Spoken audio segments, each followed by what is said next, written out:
Wapenzi wa Bwana, Bwana Yesu asifiwe. Tunamshukuru Baba wa mbinguni kwa asubuhi ya leo ambayo ametupatia tena na kutuwezesha kuweza kukutana hapa katika nyumba yake ya ibada kwa ajili ya kuendelea na mfululizo wa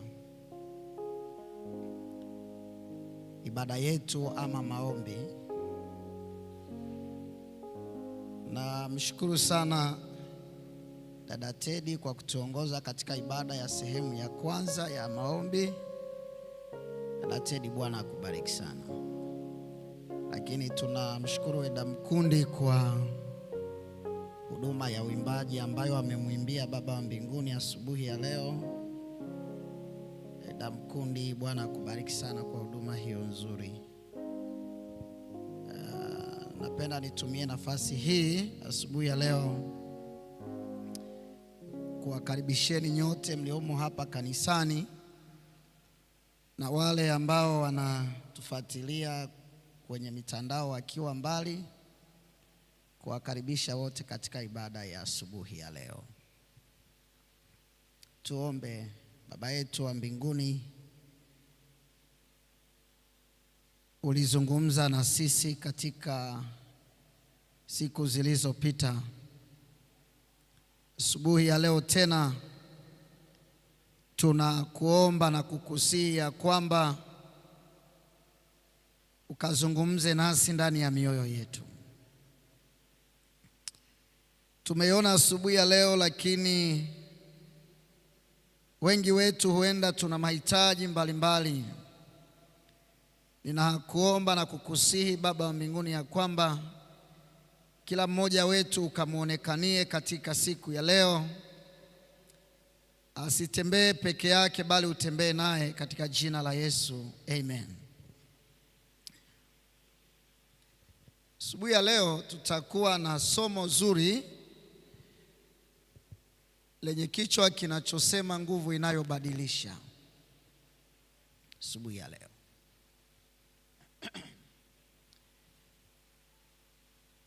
na tutajifunza katika kitabu cha Yohana 5 kuanzia ule mstari wa kwanza. Tutasoma mpaka 6 ama 9.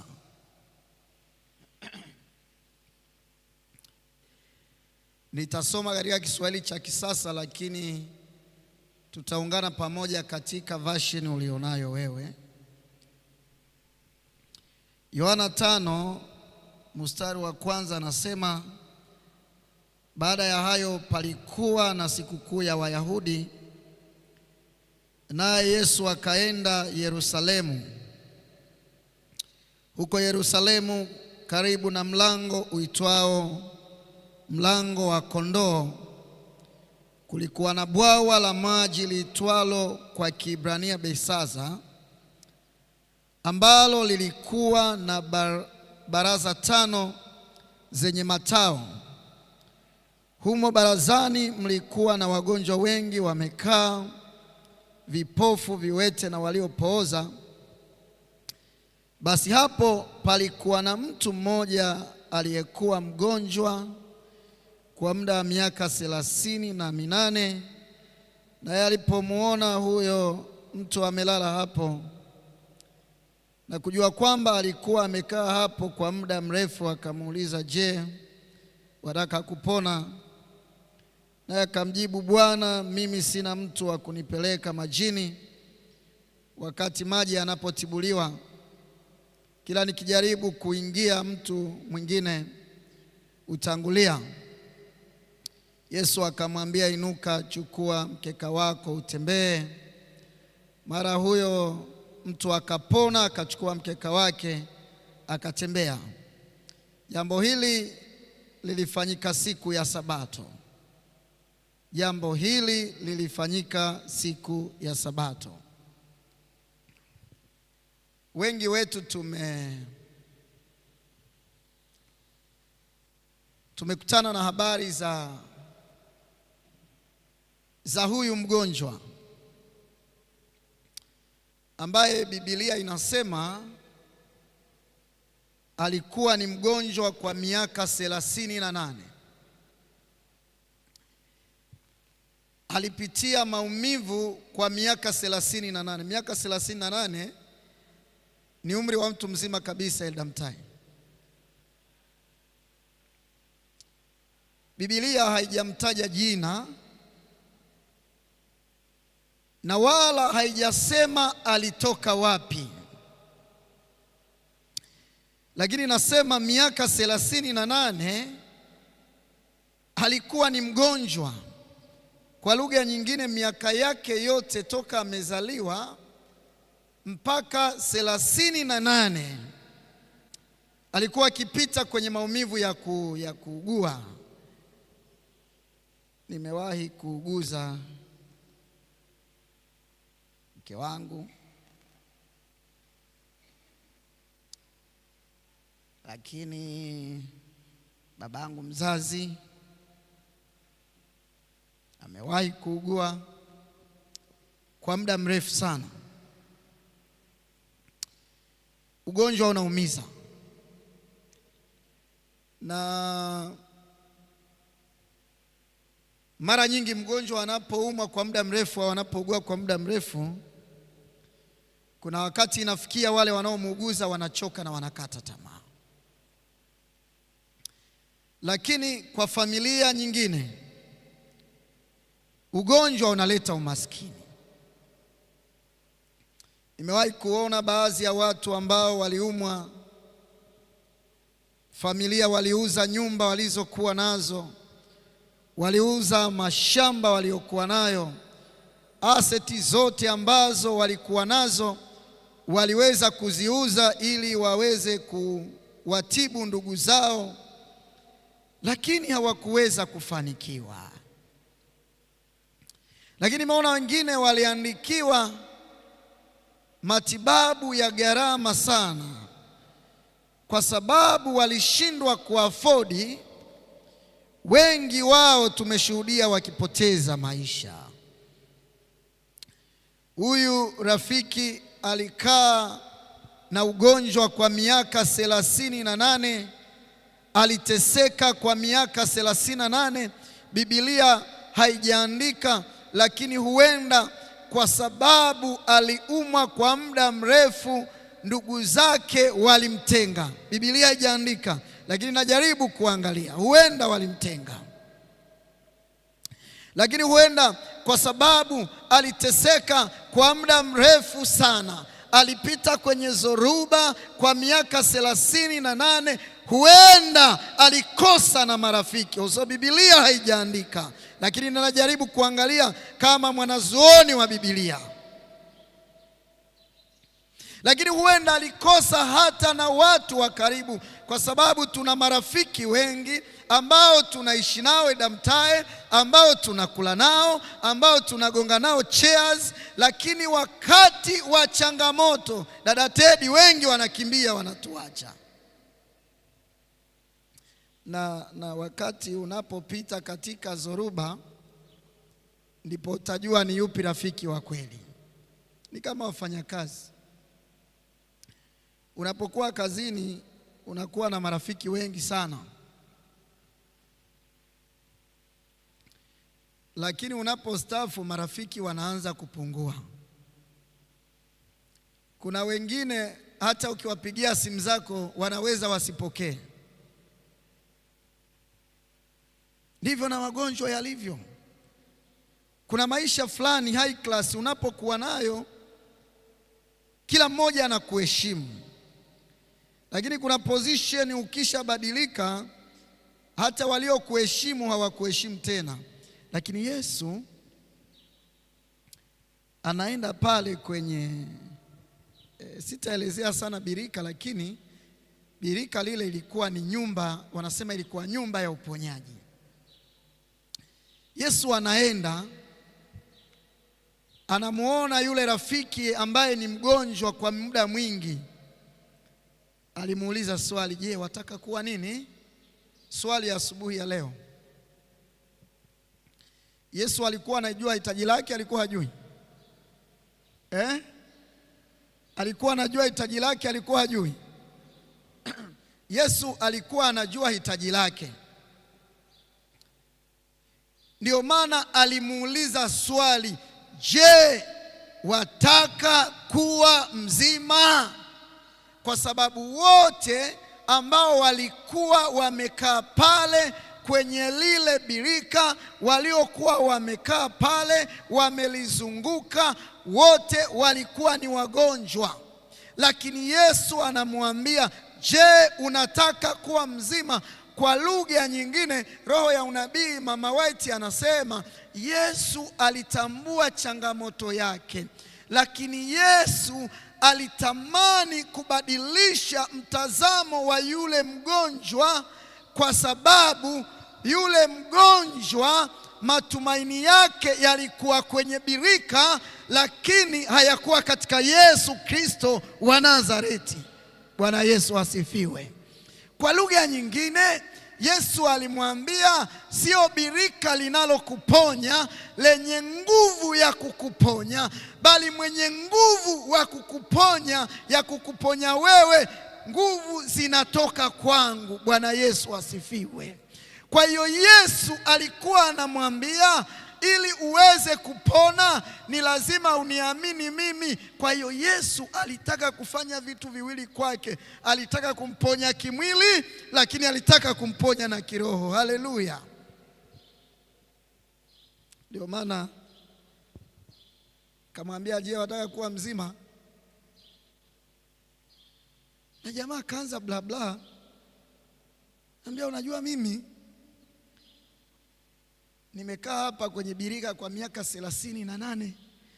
Nimeumwa kwa miaka 38. Na kila siku ninakuja hapa.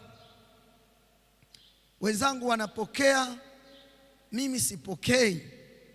Wenzangu wanatendewa, mimi sitendewi. Lakini akaambiwa, sikiliza, ishu ni moja tu. Wewe ishu yako si ni kupona eh? Yesu akamwambia, simama ufanye nini? Bwana Yesu asifiwe. Jamani, asubuhi ya leo kuna nguvu tukimwamini Bwana. Ngoja niwaambie kitu asubuhi ya leo.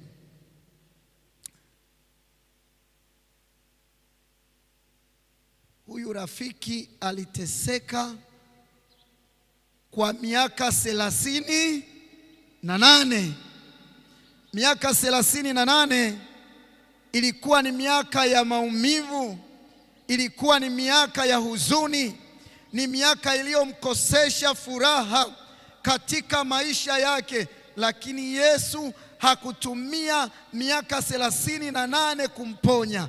Tatizo ambalo lilichukua muda mrefu kwake, Yesu alitumia dakika moja kuyabadilisha maisha yake. Haleluya.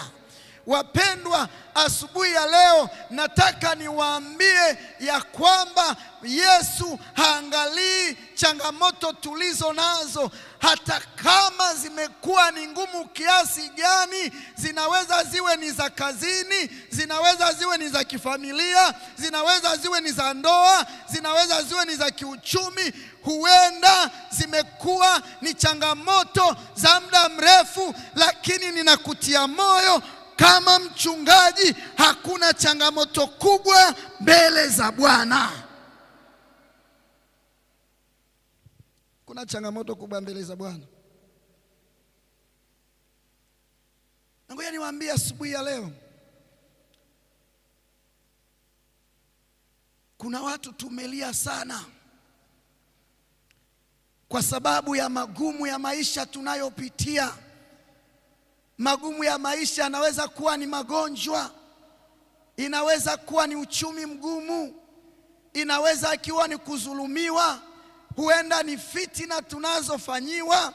Kuna watu wanapitia ugumu wa maisha, mzee Mtae, usiku tunalala, lakini wao hawalali mpaka jogoo wanawika, wanawasikia jogoo wanawika. Nataka niwaambie, kuna watu tunalia usiku mzima, usiku tunateseka, mchana tunateseka, lakini tukimwamini Yesu tutalia usiku, lakini asubuhi atatupatia furaha.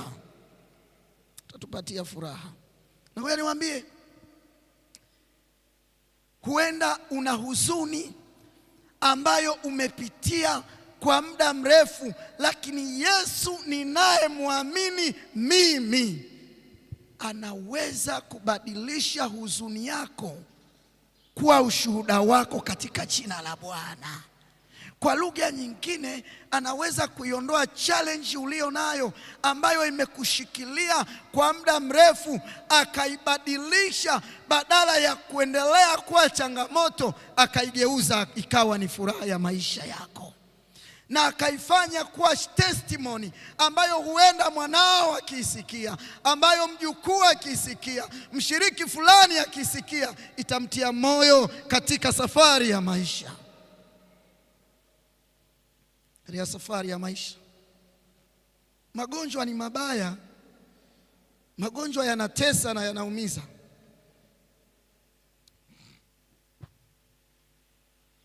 Sister White anasema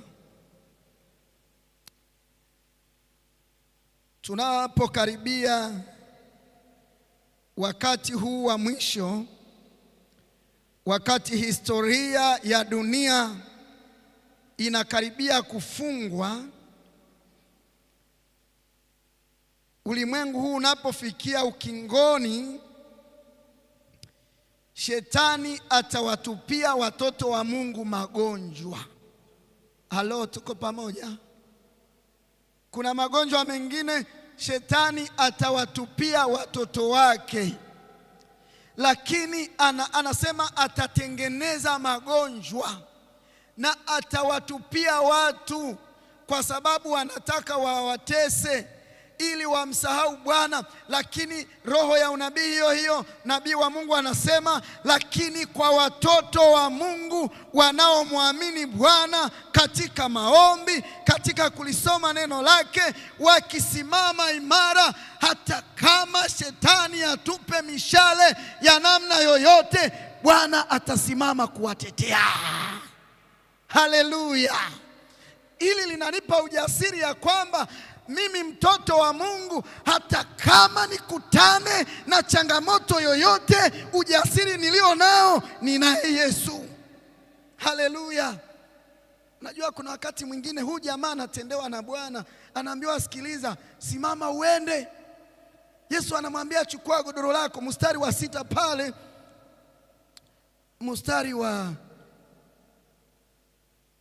mstari wa ngapi? Mstari wa 8. Yesu akamwambia inuka. Huko kwako inasema godoro, huku inasema mkeka.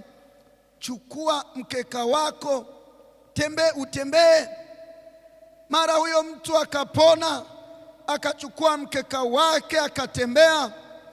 Jambo hili lilifanyika siku ya Sabato. Kwa hiyo baadhi ya Wayahudi wakamwambia huyo mtu, aliyekuponya leo ni Sabato, si halali kubeba mkeka wako. Sikiliza 11, ninaupenda. Lakini yeye akawaambia, yule mtu aliyeniponya ndiye aliyeniambia chukua mkeka wako ufanye nini? Bwana Yesu asifiwe. Huyu jamaa akakutana na Yesu miaka 38. Sijui naongea na mtu ambaye amewahi kupitia changamoto ya maisha. Mimi nimewahi kumuguza baba yangu mzazi. Wiki 3 yuko dini, hali akinywa ni uji tu, anateseka, anakohoa 24 hours. Lakini niling'ang'ana, nikamwambia Mungu, ninakataa katika jina la Yesu, na amepona sasa.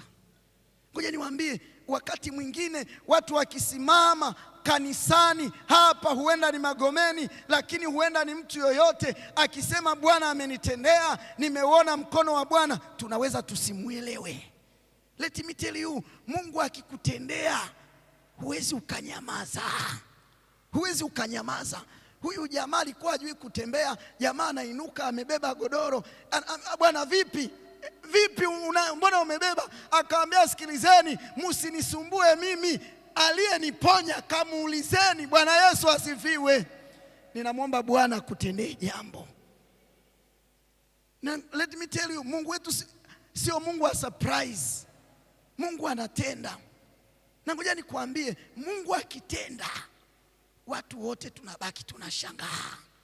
Na utasikia hata huyu ngoja niwaambie, kuna wengine hapa, mko hapo mlipo, wengine kuna ofisi mliopo, lakini kuna vita mlipigwa. Lakini mko hapo mlipo, kuna vita mmepigwa na watu wanapambana, bado mnaendelea kuwa hapo kwa sababu mko na Yesu. Bwana Yesu asifiwe. Ngoja nikwambie, ugonjwa uliougua wewe, unaougua wewe mpaka sasa, kuna mtoto ameugua siku moja hajatenda dhambi, lakini wewe bado Bwana uliugua siku moja. Yaani ugonjwa unateseka mpaka sasa unakutesa. Kuna aliyeugua siku moja amefariki. Tuko pamoja alifariki. Na kuna wengine hapa tu hata position ulionayo, huenda ni kijijini kwenu, bado wanapambana na wewe ili uweze kutoka, lakini nakuambia hawatakuweza kwa uwezo wa Bwana. Kwa nini? Kwa sababu yuko aliye nyuma yako, na akisimama na wewe ushindi unapatikana.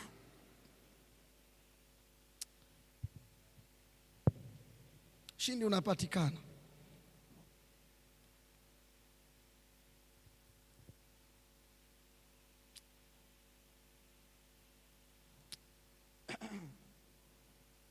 Nataka niwaambie asubuhi ya leo, wanadamu tuna mipaka, lakini Yesu hana mipaka. Yesu hana mipaka. Lakini wanadamu wanatibu, lakini Mungu wa mbinguni ni mponyaji mkuu. Na kama Mungu ni mponyaji, tuna ujasiri bado wa kuendelea kumwamini na kumtumikia. Lakini hata pale tunapoambiwa hatuwezi kuinuka tena, Yesu anaweza kutuinua tena. Bwana asifiwe. Yesu anaweza kutuinua, na Yesu anaweza kuyabadilisha maisha yetu. Jina lililochafuliwa likaonekana halifai, Yesu anaweza kuibadilisha CV ya maisha yako hata asubuhi ya leo. Kwa sababu ninavyompenda Yesu, Mungu yeye akitamka inafanya nini? Inakuwa.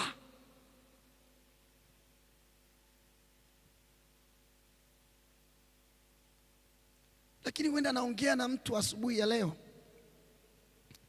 ambaye amekuwa na matatizo ya muda mrefu, na kutia moyo kwa uwezo wa jina la Bwana. Bwana anaweza kuyaondoa. Haleluya. Lakini ngoja niwaambie, unaposimama na Yesu, hata pale ambapo wengine hawaoni njia, wanaosimama na Bwana, Bwana anawaonyesha njia. Haleluya. Bwana anawaonyesha njia. Wale wanaomtegemea Bwana, Bwana anawaonyesha njia. Na kuna watu tulitamkiwa, hautafika mbali mzee Mtahe, hutafika mbali. Tutaona kama haka katoto. Unajua kuna watu humu duniani ambao yani mtu hujamkosea, hujamtendea chochote, mama ni mziro, hujamtendea chochote, lakini anaweza ibuka. Hiki kitoto chenyewe kiko adventure. Huenda kama vile vitoto vyako brother Mtahe. Hivi vitoto hivi vya Mtahe tutaona kama vitafika mbali. Sasa hivi vitoto vimemkosea nini? Huenda yeye alipishana tu na Mtahe mahali, lakini kaugomvi anakamisha. Tutaona kama vitafika mbali. Sikiliza niwaambie, wakituambia hatutafika mbali kwa vile tunamtegemea Bwana, Bwana anatunyanyua. Siri ni moja, ukinyanyuliwa na Bwana, nyanyuka pamoja na Bwana. Haleluya. Mungu anapokunyanyua usimwache chini, ng'ang'ana kunyanyuka naye.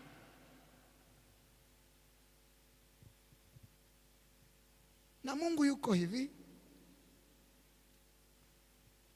wale wote wanaopigwa vita anawainua, anawabariki ili wawe shuhuda kwa watu wengine. Bwana Yesu asifiwe. Sina wewe ni shuhuda tu, huenda huko kwenye ofisi fulani, lakini ukijaribu kurudi nyuma, wenzako uliosoma nao, wengine hata nafasi ulioko wewe hawapo sasa hivi. Na kuna wengine hata walikuwa na GPA nzuri sana, huenda darasani walikuwa vizuri, lakini hatua ulipofika wewe bado hawajafika bado. Sikiliza niwaambie, ni Yesu. Na kama Yesu ndiye aliyekufikisha hapo ulipofika, usimwachie, mng'ang'anie mpaka dakika ya mwisho. Asubuhi ya leo tunapokaribia mwisho, nataka nikuambia kwamba Mungu anaona machozi unayoyapitia.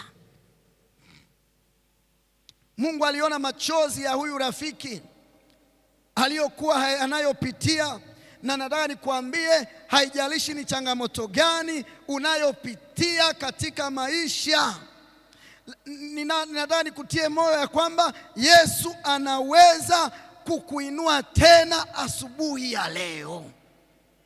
Yesu anaweza kukutendea tena asubuhi ya leo. Na nikuambie kitu asubuhi ya leo, rafiki yangu, natamani tusimame sasa. Wale wanaotamani wamuone Bwana, natamani tusimame. Nataka nikuambia asubuhi ya leo, kuwa Mungu hajakuacha. Bwana Yesu asifiwe. Mungu hajakuacha. Asubuhi ya leo Mungu hajakuacha. Anaona changamoto unazopitia, anaona mateso unayopitia. Nataka nikuambia kwamba iko asubuhi inayokuja ambayo Bwana atakuinua. Iko asubuhi inayokuja ambayo Bwana atakupatia ushindi katika jina la Yesu.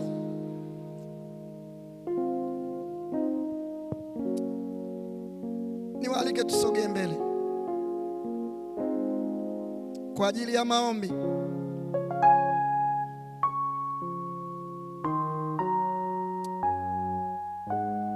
Asubuhi ya leo Mungu anaweza kuibadilisha huzuni yako na ikawa furaha katika jina la Yesu. Sister Ellen White katika kile kitabu cha Mlima wa Baraka, na nimkaribishe brother Melda Mtaya sogea hapa mbele, atatuombea asubuhi ya leo. Nabii wa Mungu Ellen White katika kile kitabu cha Mlima wa Baraka, ule ukurasa wa 19. Sikiliza, anasema wale wanaomtegemea Mungu hata waacha, hata wakiwa wanapita katika vita vya maisha, Mungu hawezi akawaacha. Mimi asubuhi ya leo sijui na sitamani kujua, lakini natamani Baba wa mbinguni ajue. Mimi sijui ya kwamba ni vita gani unayopitia, ni vita gani unayopigana, sijui ni vita gani iliyo mbele yako, lakini nataka nikuambie Bwana anaona machozi yako. Haleluya. Na kama Bwana anayaona machozi yako, atakupatia ushindi katika jina la Yesu. Asubuhi ya leo tunaenda kuomba. Tumwambie Mungu atupatie ushindi. Tunahitaji ushindi wa Bwana. Wale mlioko kwenye mtandao mnaotufuatilia kule ulipo, Bwana akupatie ushindi katika jina la Bwana. Na Bwana ageuze huzuni yako iwe furaha katika jina la Yesu katika siku ya leo. Karibu mzee. Baba Mungu wa milele, mkombozi wetu Yesu Kristo, jina lako takatifu litukuzwe, jina lako takatifu lihimidiwe. Tunakushukuru kwa wema wako na baraka zako. Asante kwa neno lako la uzima ambalo umemtumia mtumishi wako katika saa hii ya asubuhi kulitamka mbele ya madhabahu hii. Asante Yesu kwa kuwa wewe yule ambaye ulimuinua yule mgonjwa na kiwete pale katika birika lile la Bethsaida, ndiye wewe tunayekuomba na kukuita katika saa hii ya asubuhi. Asante kwa maana tunatoka katika madhabahu hii tukiwa washindi, tukiwa na imani ya kwamba umeponya magonjwa yetu, umeponya mioyo yetu, umeponya maisha yetu, umeponya kazi na biashara zetu, umeponya familia zetu. Tunatoka kwa imani, kwa maana wewe uko pamoja nasi. Asante kwa wema wako na fadhili zako. Tunajinyenyekeza na kukuachilia wewe ukatawale maisha yetu siku nzima ya leo, tuingiapo na tutokapo. Kile tutakachogusa na kufanya kipate kibali na neema machoni pako. Tunaliombea kanisa hili la Magomeni, endelea kulishikilia katika umoja na uwepo wako katamalaki mahali hapa. Asante kwa mchungaji wetu wa mtaa Pastor Sibora na wazee wote wa kanisa na baraza zima la kanisa. Endelea kutuweka katika upendo na umoja, tukaifanye kazi yako katika kipindi hiki cha mwisho muda ungalipo. Tunasema asante kwa maana ni mwaminifu na kweli. Tunamkabidhi tena Pastor Elisha ukamwandae kwa ubiri la kesho. Katika Kristo Yesu nimeomba na kushukuru. Amen.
Bwana Yesu asifiwe.